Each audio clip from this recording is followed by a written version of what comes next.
dominated that we're sitting here scratching our heads as to what the hell happened, even though we saw what happened with our own two eyes. And I think that when you look at it from that perspective, listen, you can have problems that, Fisher's going, Schwartz is going, your right tackle, your left tackle. I get all of that. I understand that. Patrick Mahomes, one step drop, and the next thing you know, they're all over him and he's running for his life. I think Dan Orlovsky highlighted this morning how Patrick Mahomes ran for over 450 yards yesterday scrambling. Literally scrambling. Running for his life. Running for his life. It accumulated over 450 yards. I understand that. But I saw Tyreek Hill drop a touchdown pass. I saw Travis Kelce drop a pass on a third down that could have been a first down. I saw McCole Hardman literally disappear. I mean, there should still be an APB out for him. We still can't find him. McCole Hardman, he was nowhere to be found. Pringle, I forgot he was on the damn team until I saw him on special teams. I mean, I'm just looking at it, and I'm just completely and utterly stunned with how impotent the Kansas City Chiefs offense was yesterday. I did not see that coming, and that is where the shock lies, more so than the outcome of who won.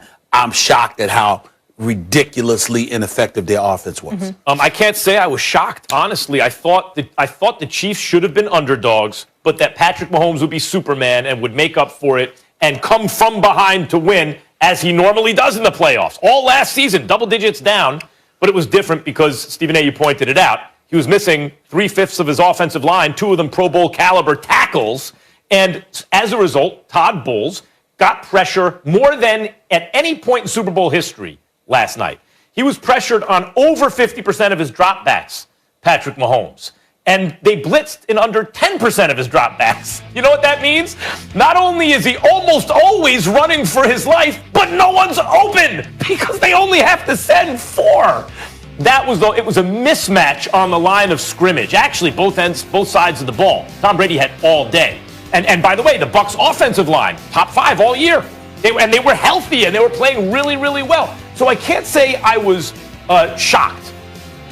Even by the score, this is not to make excuses for the Chiefs. I thought some questionable calls went against them. I don't think it would have made a difference in the end in terms of the outcome of the game, who wins and loses. But the lopsided nature of the score, I remember exactly 20 years ago, the Giants and the Ravens, the great defensive teams, especially Baltimore. And at one point, Jesse Armstead, the Giants linebacker, has an interception, runs it 43 yards for a score, gets called back. And the momentum of the game was never the same. Giants got blown out worse, 34-7. This was 31-9. But it was the same kind of game.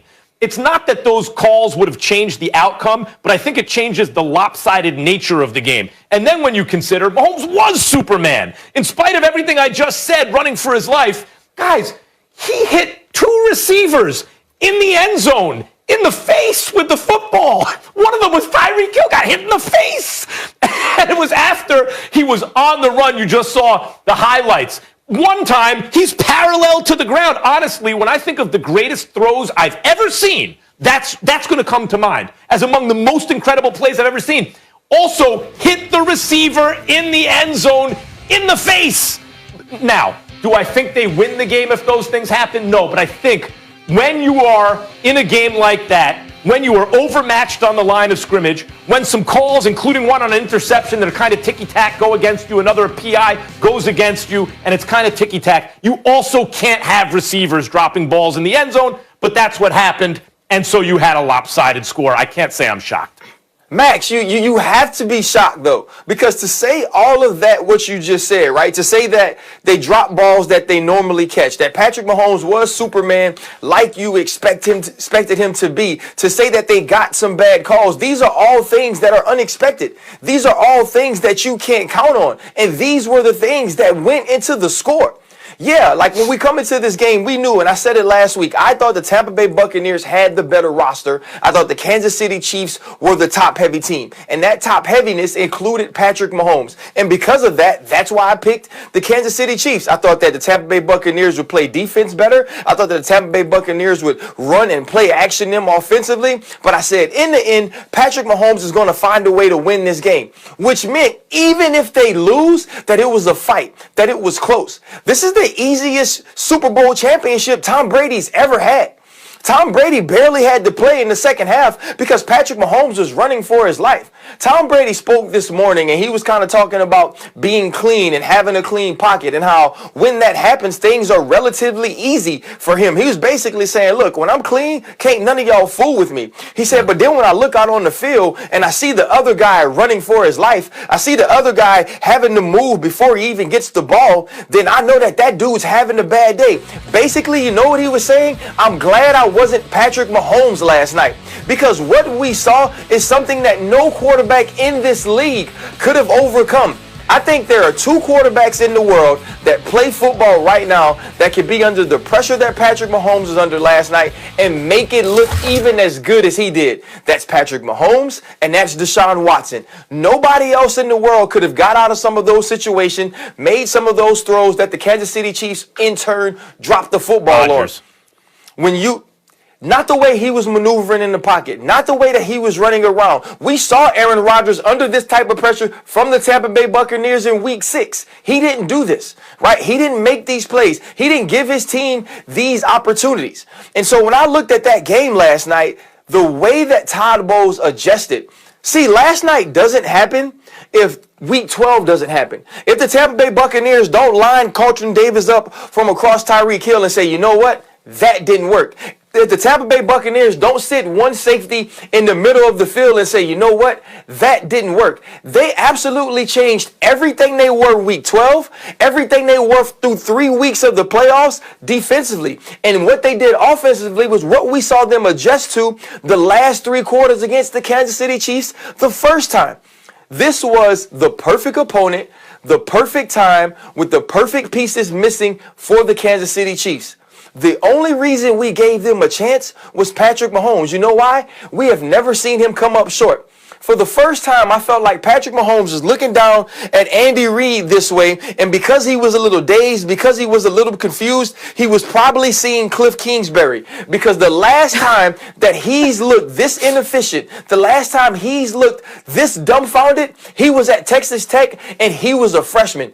This was a magical performance by the Tampa Bay Buccaneers, Byron Leftwich, by Todd Bowles, and by Bruce Arians. I'm not trying to do revisionist history. I'm not trying to do revisionist history here, but the fact is the Chiefs throughout this whole dominant run have been a sloppy team.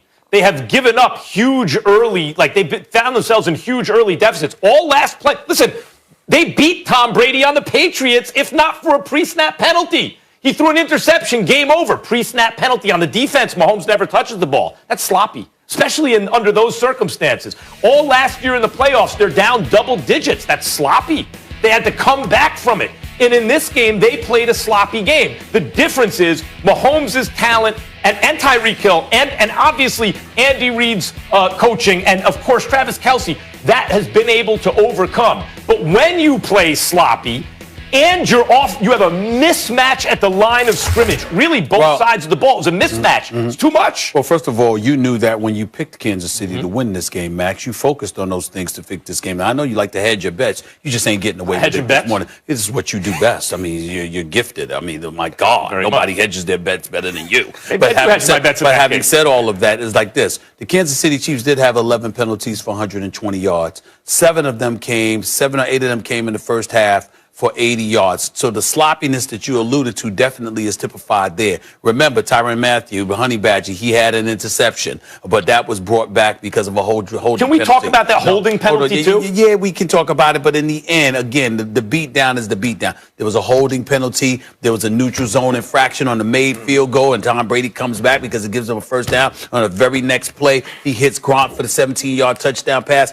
Again, we're talking about things about the Kansas City Chiefs that we knew going into the game. Yes. But folks still picked them. And they picked them because of Patrick Mahomes. So why is it that it's good enough to pick Patrick Mahomes to beat them, knowing, the deficiencies that he had going into the game, but then we don't get to highlight how they were exposed once the game happened? I'll tell you why. It was a perfect storm, guys. It's going in, we acknowledged it's a mismatch at the line of scrimmage. It's a mismatch at the line of scrimmage. But Mahomes will somehow overcome. But if you have that mismatch and the defense is playing lights out with a great game plan, and receivers are dropping passes, including Kelsey on third down, including two guys, including Tyreek Hill in the end zone. And the refs are calling, and you're playing sloppy. Ifs and buts That's right. right now. So you Perfect expected storm. that, though, And- Max? No. So, it's Max, not you about expected that. It's not about expecting, and the refs are giving ticky-tack fouls. The point is, it's the perfect storm that results in the score. But to say we're shocked that the Bucks dominated, the line of scrimmage was a mismatch. It just amazes me how the person. It just amazes me how the person that dances as much as you on this show gets to do most of the talking when it comes to this stuff. It's amazing to me. Honestly, this is the guy, you're the guy that sits up there and says all of this stuff, and then we say, "Yo, Max, you did say this." Honestly, in fairness, we should be playing my soundbite again right now. You really. should, my man. What I think- You thought the Chiefs were going to score 27 hold on. I points. picked 31. I picked him as the That's true, MVP, 31. and I picked Brady to win. So we should probably play my That's fine. soundbite, and Well, you should all then be there would be quiet. no Molly, debate you were on right. a news show, yes, Thank but on you, a debate Ryan. show, no, because Thank there's nothing to you. You were debate. right, Molly. You were right. We were We wrong. were. What's there to Thank you. debate? We I just were. See how quick that is? I just needed to hear that again. But in the end, what I'm talking about is this. You have to look at what Patrick Mahomes could not do, what Patrick Mahomes could not pull off. And that's really what this comes down to. Yeah. You knew what those obstacles were coming into the game, and that defense was all over him. It was all over them. And he wasn't the only one. I mean, Tyreek Hill did not show up. McCall Hardman did not show up. That's a big deal. Guys, if it's third down and you hit your receiver in the face with the ball in the end zone, or you hit your tight end for first down, and they drop it, there's nothing the quarterback can do. Especially when it's a miracle that he even got the throw off. But the other thing is this, though. You don't expect that from those guys, too. If you're not shocked that Travis Kelce drops that ball on third down, then you're lying to yourself, Max. That's right. Yeah. No, I would Stop say fighting it, Max. I would say this. Right.